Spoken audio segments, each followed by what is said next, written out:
Omar Khan, being the new Steelers GM, wants to put his fingerprints on this organization. And part of it involves being aggressive. The prospect of trading around the NFL draft up or down is very interesting. We'll explore those top options with Wes Euler, our friend from Steeler Nation Radio, right here on the Locked On Steelers podcast. I'm your host, Chris Carter. Let's get into it.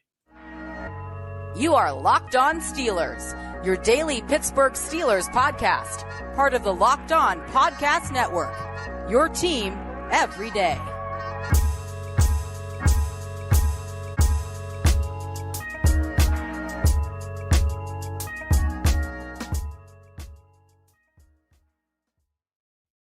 Hello, and welcome to the Locked On Steelers podcast. I'm your host, Chris Carter, bringing you your daily dose of all things in the Pittsburgh Steelers. As always, you can find this show on your favorite podcasting app, as well as on YouTube. Like this video if you enjoy it. Subscribe to this YouTube channel to get all of your daily Monday through Friday episodes, as well as our bonus content. We thank you for making the Locked On Steelers podcast your first listen every day, because we're your team every day. And today's episode is brought to you by FanDuel Sportsbook, the official sportsbook partner of the NFL. Make every moment more. Visit FanDuel.com/LockedOn today to get started. We're bringing back our man Wes Euler from Steeler Nation Radio. You can also hear him on pretty much every West Virginia podcast that ever existed, as a loyal Mountaineer guy.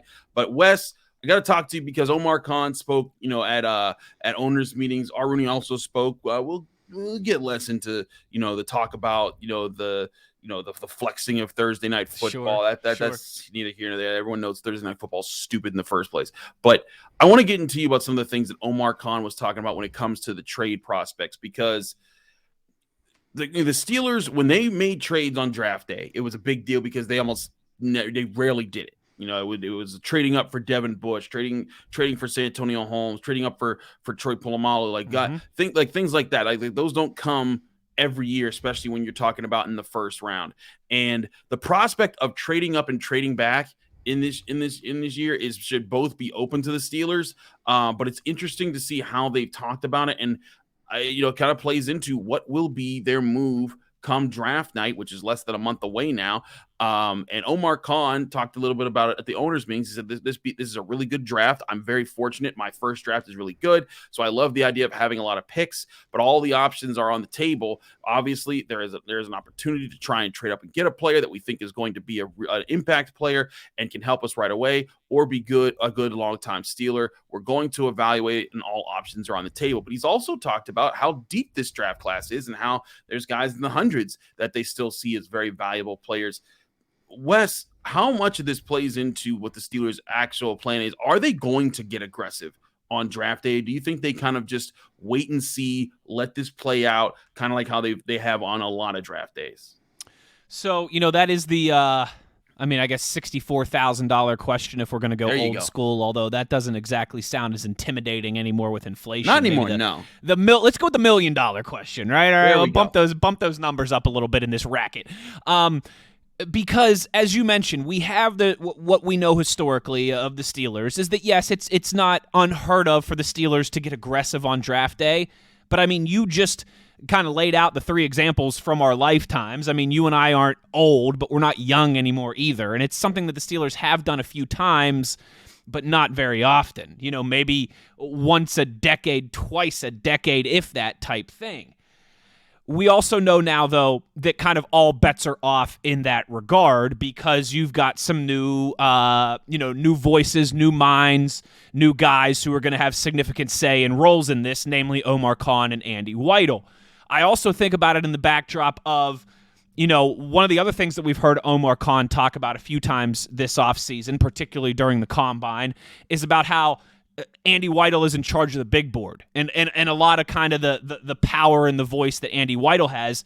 He comes from an organization in Philadelphia, right? And for a former guy that he was working with in Howie Roseman, who has been notoriously aggressive on draft days, whether it's going up and getting a guy like Carson Wentz, whether it's moving back in the draft that the Eagles have done a few times recently. It seems like the Eagles are always either trading up or trading back with their first round picks. How does that play into this? Does Andy Weidl believe in that from what he saw in Philadelphia? Does he approach it more traditionally, even though that is part of his background? Again, these are things that we're not going to know until April, and really until we get a couple years of sample size here. But I do think, Chris, that I would say, at the end of April here in 2023, when we get to the draft about a month from now, I would say it's more likely than ever before that we see the Steelers move off of their first-round pick. I know we just saw it a few years ago with Devin Bush. It hasn't been that long, but I think at 17, if you're telling me right now the Steelers either move up to 15, 14, 13, 12, nothing crazy, but something like that, a few spots, or you're telling me they move down to 22 or 24, something like that as well, neither of those things would surprise me. In fact, I think there's maybe not quite a 50-50 chance, but a 40-60 chance that the Steelers do end up picking somewhere other than 17 in the first round. It is the million-dollar question right now, and I think more so than ever before, a really realistic possibility for the Steelers.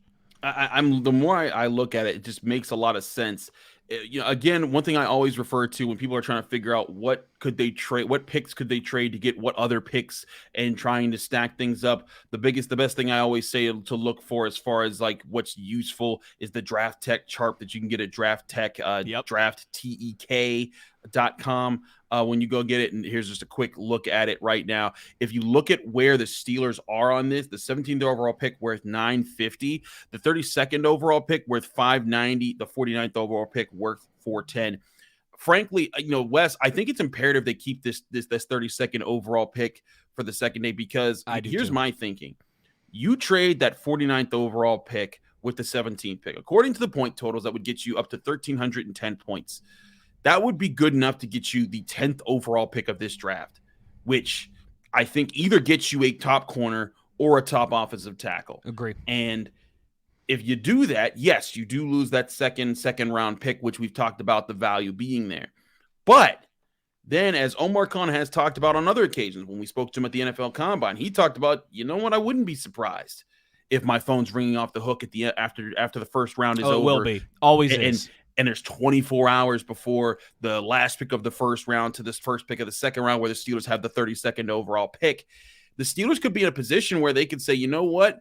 We'll trade back from the 32nd overall pick and recoup another day 2 pick there. So they may not have 32 and 49, but they may have, 44 and in like 85 or something. Those are just 2 random numbers I threw out there. But like the idea that you could still keep the amount of day 2 picks you have and move up in the first round, especially when there's the potential for getting one of the top players at one of the top positions that you need, that you normally don't get to a chance to crack at, because you're always finishing with a winning record.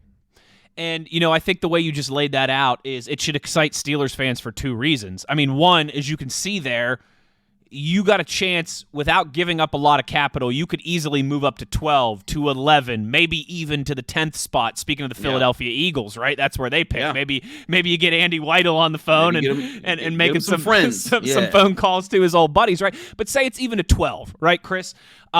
You can go from 17 to 12 without ransoming a lot of your capital in the second round, right? And even beyond that. And at the same time, too, you're going to be sitting there on day 2 with the first pick, kind of the start there, right? Which is always one that you get some value for, you get some offers for. It's not if, it's who is going to call Omar Khan before day 2 about that 32nd pick, particularly because it's 32nd now and not 33rd like it normally is. It's even an extra spot higher. You're going to have some people who are going to kick the tires on that pick. So say, again, scenario, you want to move from 17 to 12 or to 11 or 10 or whatever, and you can do so with that 49th pick, great. I think that's fair value. I think that's a smart move.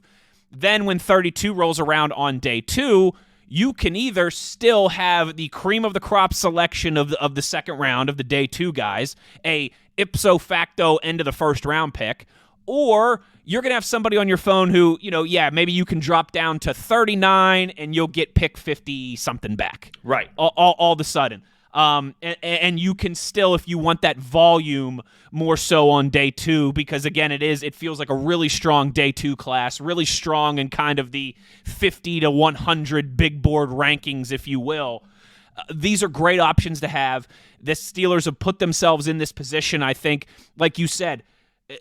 They have a choice of, we can kind of load up and we can have 3 top 50 picks, or maybe we can get close to that top 10, as you just alluded to, an area where the Steelers aren't very often and haven't been for a very long time, other than when they traded up to go get Devin Bush. It's a lot of options. It's exciting. And, Chris, maybe, I said that the two things to be excited about there. The third is always this, too. Someone could just fall to you that you love at pick 17. This is the thing, yeah. And then all of a sudden you pick that, and then you still have the potential to wheel and deal with pick 32 if you want. You could have the potential to maybe move up into the back end of the first round always as well, too, in the late 20s or something like that if there's somebody else that falls. Listen, every draft is exciting in its own way, but I think this one for the Steelers, because they have something that they don't have very often, and that's 3 picks in the top 50. You combine that with a new regime who might be a little bit more aggressive than we traditionally have become accustomed to over the years, over the decades. There's a lot of different chess pieces on the board for Omar Khan and Andy Weidl and company to work with and move around. I want to talk about one of the specific options. We had a caller call in and ask about one of the position groups and whether or not trading up will make sense. We'll do that in just a minute here on the Locked On Steelers podcast. But first, we'd love to talk to you guys about our great sponsors at FanDuel Sportsbook. FanDuel Sportsbook, of course, the #1 sportsbook in America. You need to get up on it. As the Final Four is here. It's playing this weekend. You want to get up on it. Your best chance to bet on it is FanDuel Sportsbook, as well as all NBA games and all other sports. But right now, if you're a new customer to FanDuel Sportsbook, you can get the no sweat first bet that gives you up to $1,000 back in bonus bets if your first bet doesn't win. Just go to FanDuel.com/lockedon and sign up today to claim your no sweat first bet. Then you can wager on everything from the money line to point spreads to which team will be cutting down the nets. And all in all, it's a safe app that's secure and super easy to use. So don't miss your shot at the no sweat first bet, up to $1,000 back in bonus bets when you join FanDuel today. Just go to FanDuel.com/lockedon. That's FanDuel.com/lockedon to sign up. Make every moment more with FanDuel, America's #1 sportsbook.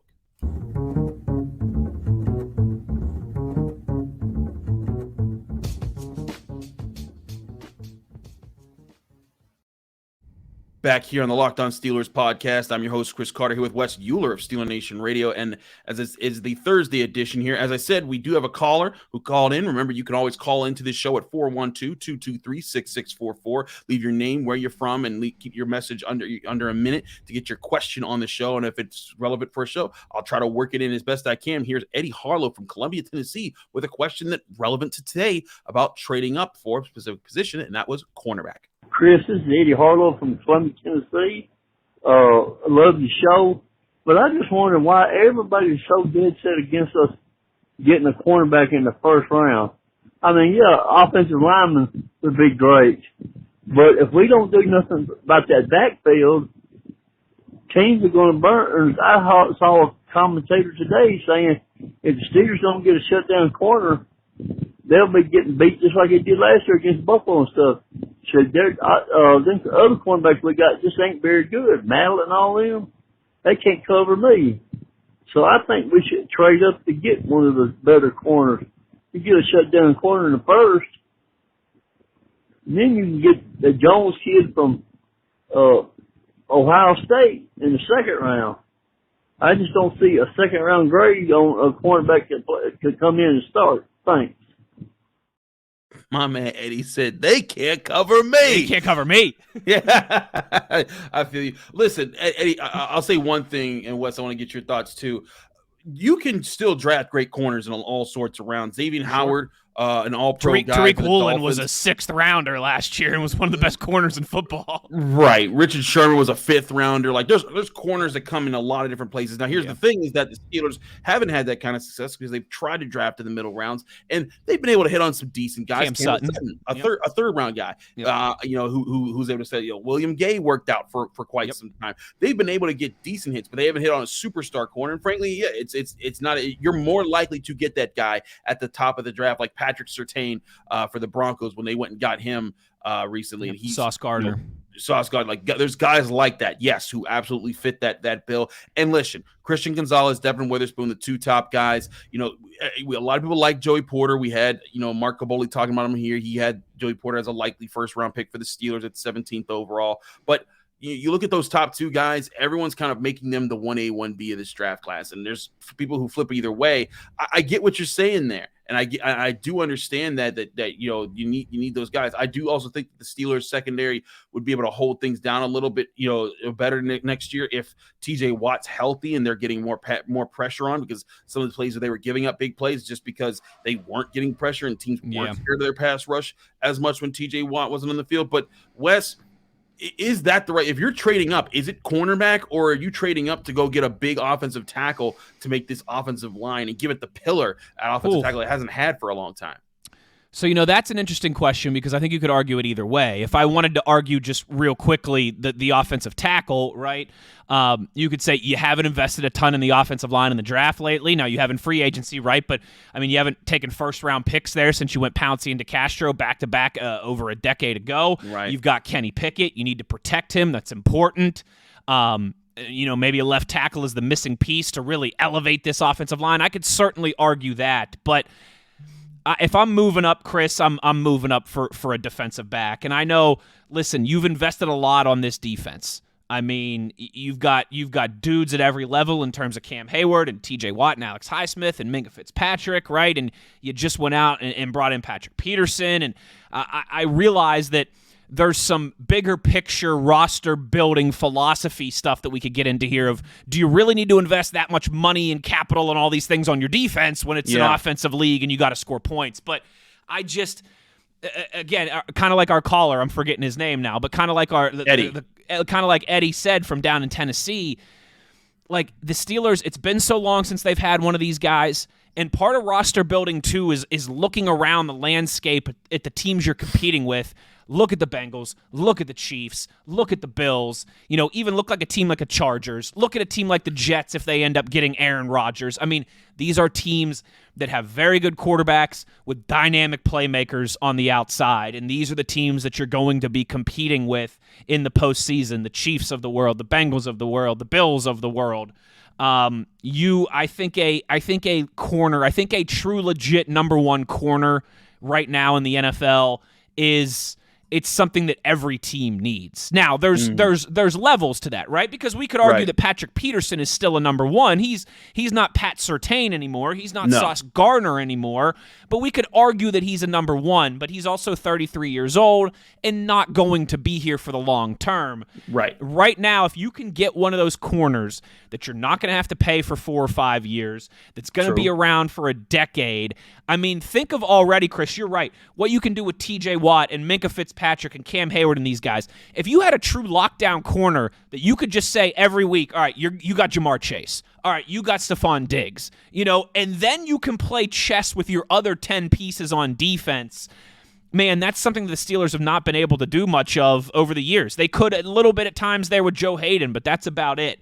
I think that would kind of be the final piece of this defense to truly make it an elite unit, to truly let them grow on what we know they can be when they're healthy, and particularly TJ Watt is healthy. It's a tough one because you can't go wrong with, if you're thinking I'd rather trade up to get a left tackle, I'm not going to argue that or call you dumb, but it just feels like every year in the draft there's one, maybe two of those corners who can come in right away and have an impact, right? And they're so hard to get, and they always go in the top 10, top 12 in that range. If you're going to go up and get somebody, I think it's one of those dudes that you go get. Let me propose this scenario to you. Okay. You're Omar Khan. You've traded the 17th overall pick and the 49th overall pick to the Philadelphia Eagles. You've gotten the 10th overall pick. Okay. You have your choice of Peter Skoronski, Christian Gonzalez, or Devon Witherspoon. So dream picks right here.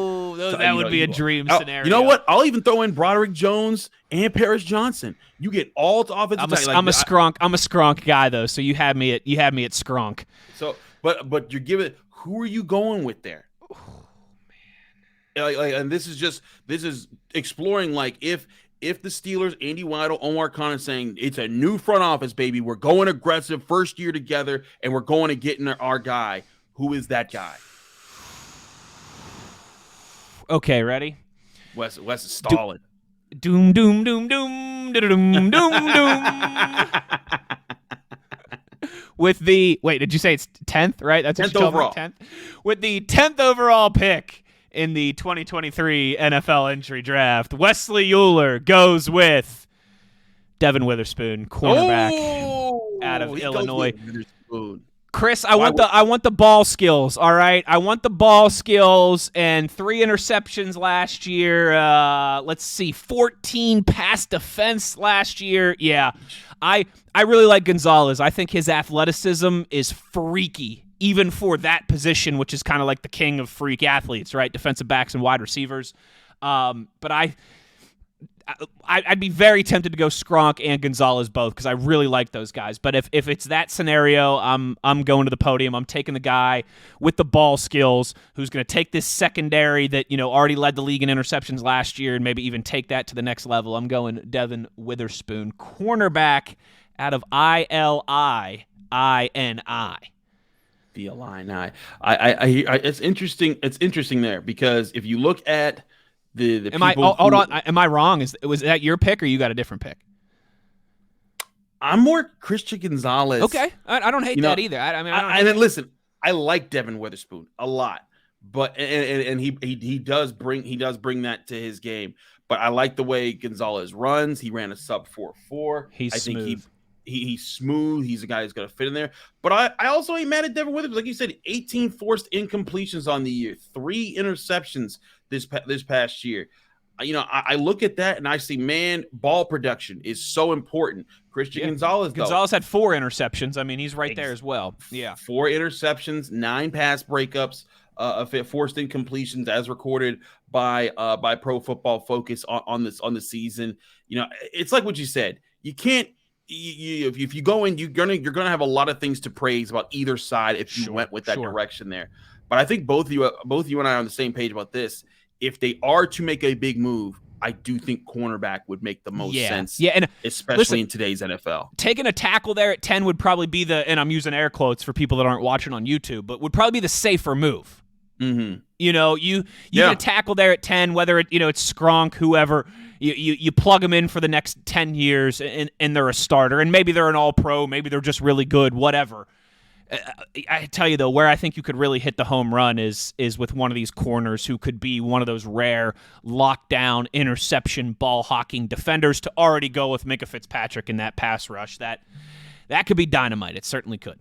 Certainly could. I want to talk to you about a new mock draft that came up. I know Mock Draft Monday is on Mondays, but there's a guy that I always read every year, and it's Jordan Reed of ESPN. He does a lot of great work. He released his mock draft. It was a full 7-round mock draft of all the teams in the NFL, and he addressed a lot of the Steelers' needs with those picks. I want to get your thoughts on those as well as talk about them with our listeners right here in the Locked On Steelers podcast. I'm your host, Chris Carter. We'll be right back.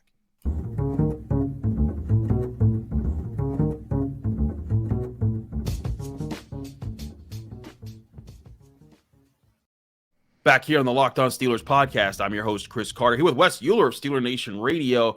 Wes, like I said before, we were talking about Jordan Reed. Jordan Reed has the Pittsburgh Steelers. Jordan Reed, a well-respected draft guru out there, ESPN draft analyst, who's covered both the NFL and college football. He released his full 7-round mock, and this is his second 7-round mock, by the way, of the full NFL. Jordan's crazy because he likes to go through every single pick. I'd be bored by the 3rd round. I'd be like, all right, guys, just I'm auto drafting this computer. I'm auto drafting this. Yeah, you guys get the point. I picked some guys, but this is why Jordan's one of the best in the business. But here he was. I'm going to read off to you his Steelers picks throughout the first 4 rounds, because again, they don't have a 5th or a 6th round, so the 7th rounds are kind of marginal as for the value that they bring to the table there. But let's go in the first round, and this is all if the Steelers stay put and if everyone stays put. He has Darnell Wright, offensive tackle from Tennessee, at 17. Okay. He has safety Brian Branch from Alabama at 32. Linebacker Trenton Simpson from Clemson at 49. Cornerback Darius Rush at 80, and he has, Caleb Murphy, edge rusher from Ferris State, at 120. Okay. Now, that's addressing a lot of Steelers' needs. Yeah. Offensive tackle, safety with no Terrell Edmonds, linebacker to fill in that spot because they still need one more linebacker to kind of get back to where they were. And then, of course, Darius Rush gets you a young cornerback on the roster in the 3rd round. and you also get a depth edge rusher. Is that the kind of haul that you think the Steelers really need this year, Wes? Because here's two things that don't happen in this draft. A, you don't get the high cornerback. Correct. You get them your fourth selection. Yeah. Exactly. So you wait a while back. You don't get a top offensive tackle. You get kind of like the guy that everyone's kind of debating if he's the fourth next wave down. Yeah. Right. And then on top of that, you don't get a defensive line prospect. And a lot of people are looking at this group as this year's group as important to kind of replenish the defensive line with Cam Hayward. Every year he gets another year older. He may be an all-pro guy and maybe one of the best defensive linemen in the league, but they need to start preparing the future. And they did sign Larry Ogunjobi. They do have DeMarvin Leal, but that's still another thing that people are going to be looking at. Is a draft like this the kind of draft that the Steelers need, where it's just staying home, getting these types of guys? Or do you think the Steelers do need to be more aggressive than a Wright, Branch, Simpson, Rush type of first 2 days? That's interesting. Listen, Chris, I've been kind of preaching all offseason that I hope the Steelers are a little bit more aggressive than usual. You've got a quarterback now who's entering his sophomore season who you believe in, that you don't have to pay for another 3 or 4 years. The cheat code in the NFL is when you have that guy as a rookie to build up your roster around him before you have to pay him, right? The examples are limitless. There's a reason why so often these teams that have quarterbacks on rookie deals are going to NFC and AFC championship games, and when they're not, it's Patrick Mahomes. I mean, you know what I mean? It's the cheat code to roster building in the NFL right now is get a quarterback on their rookie deal that you know can win you games and build that thing up around them. And I'm kind of hoping the Steelers do that. Not go for broke and push all their poker chips to the middle of the table, right? And then 3-4 years from now fall off a cliff. But really look at this thing and say, we think we have our guy in Kenny Pickett. We don't have to pay him for another 3 or 4 seasons. Let's be a little bit more aggressive than usual and try and load this thing up in the draft and free agency while we've got some more salary cap flexibility before we have to pay a franchise quarterback. I've been preaching that, kind of ever since the season ended, that I hope they're a little more aggressive in that way traditionally. So I'm not going to sit here and say, oh, yeah, just take the conservative draft approach, and maybe Darnell Wright isn't great right away, and maybe you don't get a ton of help to the defensive line and the secondary right away, but it's the smart move for the long term. I would kind of be a little bit of a hypocrite of what I've been speaking about all summer, all offseason, I should say, as we haven't hit the summer just yet, all winter. I like Darnell Wright, but not at 17. Little too rich for my blood.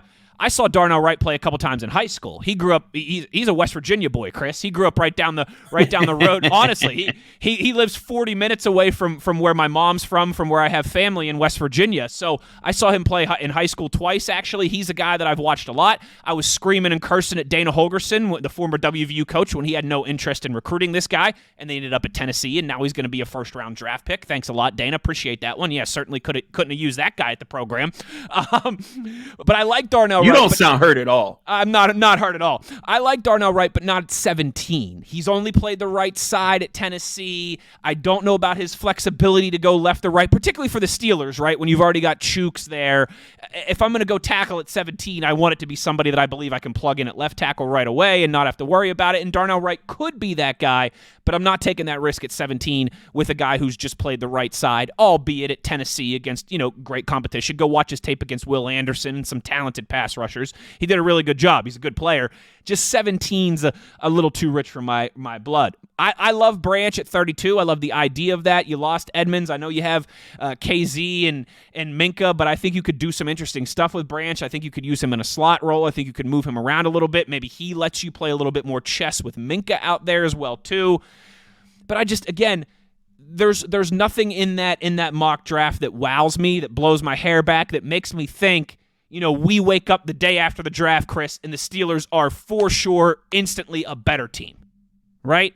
I don't feel that way about any of those guys. You go up and you get Gonzalez or Witherspoon or one of the top tackles, and yeah, I'm sitting there on March 1st when the draft is over, and I'm saying the Steelers are a better team today than they were last week. This is great.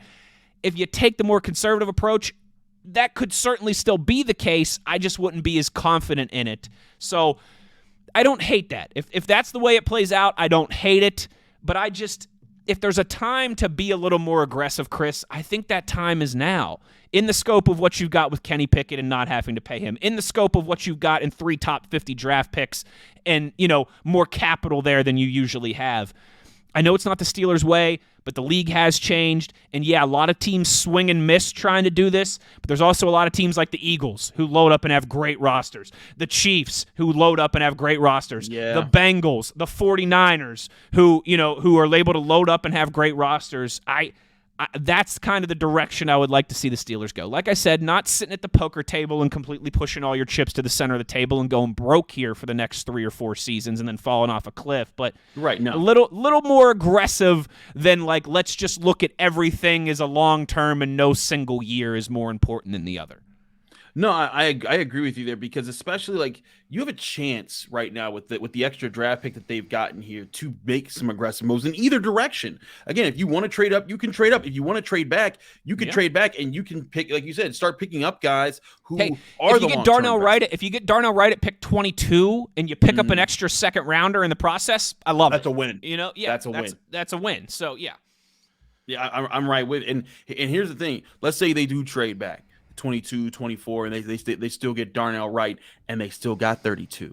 But now they also have an extra third rounder, and then they trade back 32 to maybe like 40 something, and then they pick up an extra second rounder. So now you're talking about you got your offensive tackle in the first round, and now you're talking 3 second-round picks, 2 third-round picks. You could get a linebacker, you could get a defensive lineman, you could get a defensive, you get a wide receiver. There's going to be some good wide receivers there. You could do a lot. You can get an outside and a slot cornerback. You sure could. Like you could do a. That's the thing here, is that I think the bottom line is that the Steelers are in a very good position to be aggressive. Aggressive does not mean up. It does not mean down. It just means do not settle unless the board has fallen perfectly for you.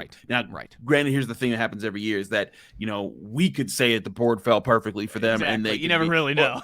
Right. And it's like, no, actually, we had this guy slated here, but we figured we'd make this move anyways. Like you never do know. They're never going to come out too and be like, we reached on this guy a little bit. Yeah. In fact, Chris, they'll do the opposite, and they'll try and tell us with a straight face that they had a first-round grade on Mason Rudolph. Oh, of course, yeah. Like again, we've seen these types of things before. But to me, the bottom line is whatever position, on draft night, do not live with chalk. Do not live with do not live with just okay, we're just going to accept this. Make moves, find ways to make this draft class, and not just because it's the first draft class for Omar Khan and Andy Weidl as the team that heads the front office, but especially because I think they hit on Kenny Pickett last year. Mm-hmm. I think that he's going to continue to get better, and I think he's going to be a weapon for the Steelers as a quarterback. I think he can become the franchise quarterback. I think they have several key pieces on this roster that can be huge for the future of this team, but the only way that you can capitalize on those is if you keep hitting on the others. Mm-hmm. And that's where I think that this draft class specifically with the opportunity, you don't always get to trade away your third receiver on the team and get back the top pick of the second round. 32nd pick. Yeah. That's not going to work out for you all the time. Now, to capitalize on that working out for you and make something happen. We'll see what they do in either direction. Wes, we appreciate you so much for all your insight and all the fun that you bring to this show. Thanks for joining us here on the Locked On Steelers podcast. Let people know we can find you, follow you, and get more of your work. Yes, sir. At Wesley Euler on Twitter. You guys already know I host the Steelers Blitz with Arthur Moats. Yes, he does. You can get us in podcast form wherever you get your podcast. Steelers Blitz. We're on at noon on SNR if you want to listen to us live as well too. And then yes, as Chris is always kind enough to let me plug, I do all the WVU podcasts, Ears and Beers, In the Gun podcast. Speaking of Steelers, actually, I think in the next week or two we're going to have Blaine Stewart on the In the Gun podcast, former Steelers assistant wide receiver coach, now the tight ends coach at WVU. So I think we're going to have Blaine on in a couple weeks as well too. So always doing some cool stuff. And if you're a tortured Mountaineer soul like me, you can get at me there as well too. Absolutely. He's always doing cool stuff because he's a cool dude, Wes Euler. Check him out at Wesley Euler on Twitter. Thanks so much, Wes, for joining the show. I'm your host, Chris Carter. Find me on Twitter and Instagram at Carter Critiques. You can also read my work at the Pittsburgh Post-Gazette, where if you were interested in Pitt's Pro Day, I was there all day long. We cover a lot of things there. Kalijah Cansey doing some serious numbers. Easy about account of the running back. Man, there were some guys who were running out there. You can get all of our coverage with myself and my partner, Noah Hiles, at post-gazette.com. You can also check out this show, the Locked On Steelers podcast, on all your favorite podcasting platforms. You can also check it out on YouTube. Like this video if you enjoy it. Subscribe to this YouTube channel to get all of your daily Monday through Friday episodes right here on the Locked On Steelers podcast. And if you want to help us out, go on Apple Podcasts, rate us 5 stars with a positive comment. Do both at the same time, and you get a shout out at the end of the show, like this person, because we have a new one, who says lock on with 5 stars. Funk 23234 says, listen to every podcast, and the analysis really helps me better understand what's going on with the Steelers. Best podcast I've listened to. Funk, thank you so much for your 5-star review. If you want your shout out, give us a 5-star review with a positive comment. You'll get shouted out at the end of the show. Back tomorrow with Jenna Harner, finishing up the week right here on your Pittsburgh Steelers, right here on the Locked On Steelers podcast.